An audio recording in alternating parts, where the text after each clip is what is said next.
इतनी नफरत थी अरविंद केजरीवाल से। अब क्या, अब आप इसको समझिए हो क्या रहा है। जब आप एक ईमानदार आदमी को भ्रष्टाचारी साबित करते हैं, जब आप एक ईमानदार मंत्री के ऊपर भ्रष्टाचारी होने का स्टैंप लगा के उसको बदनाम करते हैं, तो उसका परिवार और वो आदमी 6 महीने 1 साल जब जेल में रहता है, वो सोचता कि क्या मिला मुझे, इतनी ईमानदारी से क्या मिला मुझे।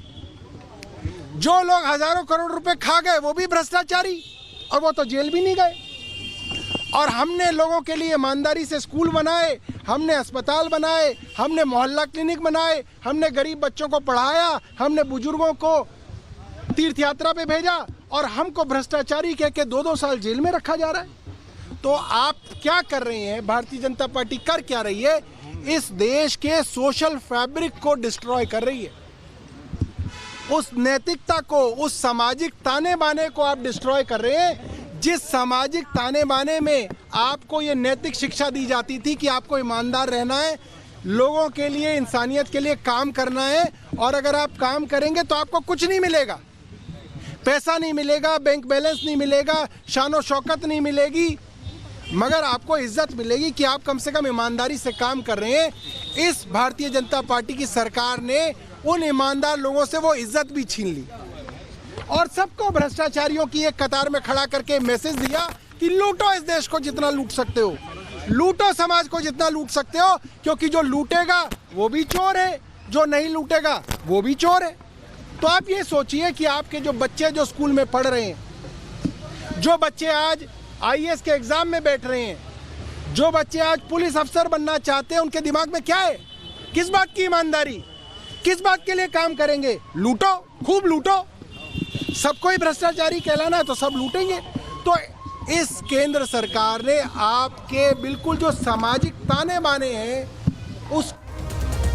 तो सौरभ भारद्वाज को आप सुन रहे थे। अरविंद केजरीवाल ने सोशल मीडिया पर क्या कहा बता दें आपको। आखिर में अधर्म और अन्याय हारता है और सच ही जीतता है, सत्यमेव जयते। अरविंद केजरीवाल ने यहाँ सोशल मीडिया पर यह बात लिखी है। वो ये कह रहे हैं कि अधर्म और अन्याय हारता है, सत्य ही जीतता है, यानी कि उनका बार बार यही कहना है, एक ही बात कह रहे हैं बार बार कि सत्य की जीत हुई है, वो सच के साथ हुई है। एक और बड़ी खबर आपको बता दें कि केजरीवाल कैसे सोशल मीडिया पर कह रहे हैं कि आखिर में अधर्म और अन्याय की हार होती है। वो ये कह रहे हैं कि अंत में सत्य ही जीतता है। मीडिया के सामने आकर उन्होंने यही बात कही थी और सोशल मीडिया पर भी उन्होंने इसी बात को दोहराया है। वो यही कह रहे हैं कि अधर्म और अन्याय, यानी जिन लोगों ने उनकी पार्टी पर उन पर आरोप लगाए, वो हार गए।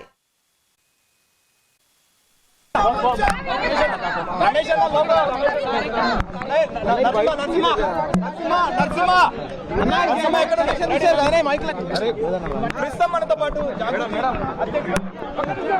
के कविता के घर की तस्वीर भी आपको दिखा रहे थे। जश्न का माहौल है फिलहाल केजरीवाल के घर के बाहर की तस्वीर, जिस वक्त वो घर पहुंचे, अपनी पत्नी, अपने परिवार के लोगों से, अपने बच्चों से, दोनों बच्चों से गले मिले। उनका परिवार खुश था, उनकी पत्नी की आंखों में आंसू थे, क्योंकि उनकी पत्नी का भी यही कहना है कि जितना भी परेशान किया जाएगा, सत्य आगे आएगा, सत्य जीतेगा। और सुनीता केजरीवाल ने मीडिया से बात करते हुए ये बात कही। वहीं अरविंद केजरीवाल ने भी कोर्ट रूम के बाहर आकर ये बात कही थी कि ये आम आदमी पार्टी की जीत से ज्यादा ये सत्य की जीत है, क्योंकि उन्होंने सोशल मीडिया पर भी इस बात का जिक्र किया कि अधर्म और अन्याय हारता है। वहीं मनीष सिसोदिया, जिनको कुल मिलाकर 23 लोग थे इस मामले में, सभी लोगों को बरी कर दिया गया है। मनीष सिसोदिया ने भी आकर यही बात कही कि ये बड़ी जीत है हमारी, और आम आदमी पार्टी के नेता बार बार कह रहे हैं कि ये एक राजनीतिक साजिश थी, चुनाव जीतने के लिए, सत्ता पाने के लिए एक साजिश की गई थी, हम पे आरोप लगाए गए थे, लेकिन लंबे समय के बाद ही सही, लेकिन हमें न्याय मिला है, हमारी बड़ी जीत हुई है। अरविंद केजरीवाल, मनीष सिसोदिया जो उस वक्त मुख्यमंत्री थे और उप मुख्यमंत्री थे, शिक्षा मंत्री भी थे उस वक्त मनीष सिसोदिया दिल्ली के,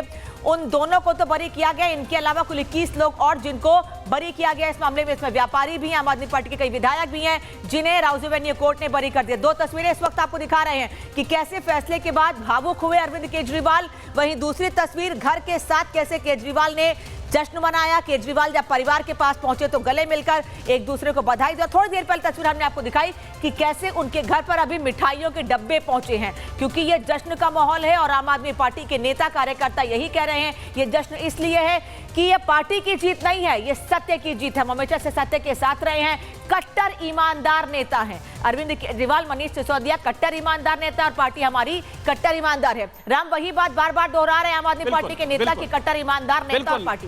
बिल्कुल, और कोमल हमारे साथ जुड़ी हुई, उनकी तरफ चलते हैं। कोमल, जरा बताइए क्या अपडेट आपके पास। जी।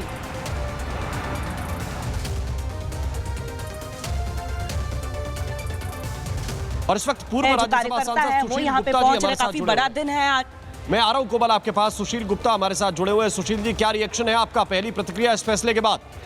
देखिए, मैं भारतीय न्यायपालिका का स्वागत करता हूं और अरविंद केजरीवाल को, आम आदमी पार्टी को एक घोर षड्यंत्र के तहत देश के प्रधानमंत्री, देश के गृह मंत्री और पूरी बीजेपी ने मिलकर आम आदमी पार्टी को खत्म करना चाहा था, परंतु सत्य कभी हारता नहीं।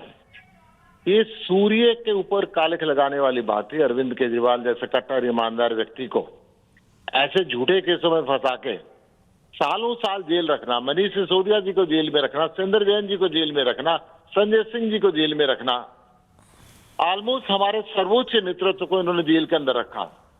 और आज कोर्ट ने एक स्पष्ट फैसला दिया कि ये बुनियादी केस ही नहीं बनता था, सब झूठ पे आधारित था।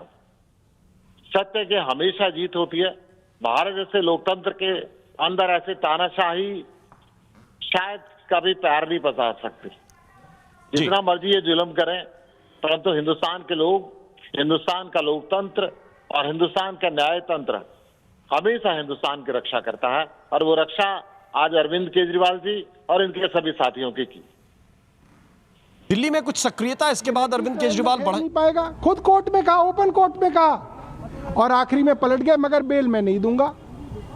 तो ये तो सुप्रीम कोर्ट में ही जाहिर हो गया था कि सीबीआई और ईडी के पास कोई प्रूफ नहीं है, एविडेंस नहीं है, इसीलिए आज डिस्चार्ज किया। डिस्चार्ज का मतलब भी समझ लीजिए, ये केस इस लायक भी नहीं है कि इसके अंदर मुकदमा चल सके, इतनी भी लायक नहीं। अब सीबीआई हाई कोर्ट जाने की बात कर रही है, क्या वहाँ अभी सीबीआई तो पहले मोदी जी के पास जाएगी, फिर मोदी जी सेट करेंगे कि हाई कोर्ट के अंदर जाया जाए।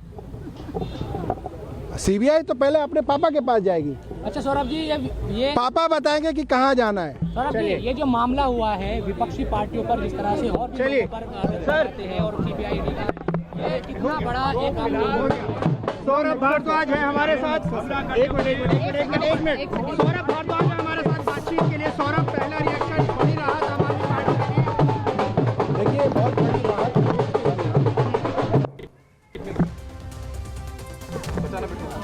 आप सब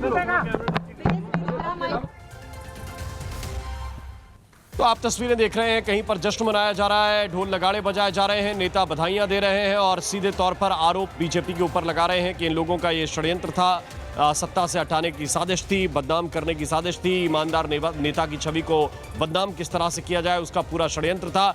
इस तरह के आरोप आम आदमी पार्टी के सभी नेता लगा रहे हैं। सौरभ भारद्वाज को आपने सुना, उससे पहले गोपाल राय, सोमनाथ भारती, सभी नेता एक ही तरह के आरोप लगा रहे हैं। और अरविंद केजरीवाल ने जो एक्स पोस्ट किया है वो काफी महत्वपूर्ण है। उन्होंने सत्यमेव जयते लिखा और ये लिखा कि जो है अन्याय आखिर में हारता है, अधर्म अन्याय की आखिर में हार होती है और जीत जो है सत्य की होती है। एक बार फिर से ये बात सिद्ध हुई है और इस बात को अरविंद केजरीवाल हो या उनकी पत्नी हो सुनीता केजरीवाल, ये यही बात इस वक्त दोहरा रहे हैं। अनामिका।